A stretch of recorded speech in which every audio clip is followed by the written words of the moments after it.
బాగున్నాను. ఈరోజు మనం ప్రకృతి వికృతి ఆట ఆడుకుందాము. ప్రకృతి వికృతి ఏమంటారు తెలుసా? తెలుసు. ప్రకృతి తత్సమాలు అని అంటారు, ప్రకృతి తద్భవాలు అని అంటారు. వీటిని ఇలా ఎందుకంటారో తెలుసా? తెలియదు, చెప్పు. తత్సమాలు అనగా సంస్కృత భాషా పదాలు, తద్భవాలు అనగా సంస్కృత భాషా పదాల ఆధారంగా పుట్టినవి. Okay, you understand? Okay, understand.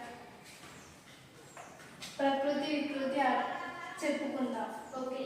అగ్ని, అద్భుతము, ఆశ్చర్యం, ఆహారము, పుల్య, కాలువ, కులం, పొలం, కని, గుణం, దీపం, దోషం, ధర్మం, పశువు, పుణ్యం, ప్రేమ, ప్రేమిడి, బృంగారము, బంగారము, భక్తి, ముఖము, రాశులు, రాత్రి, విద్య, విద్య, వైద్యుడు, సంతోషం, సహాయం, సాయము, హృదయం. యథ.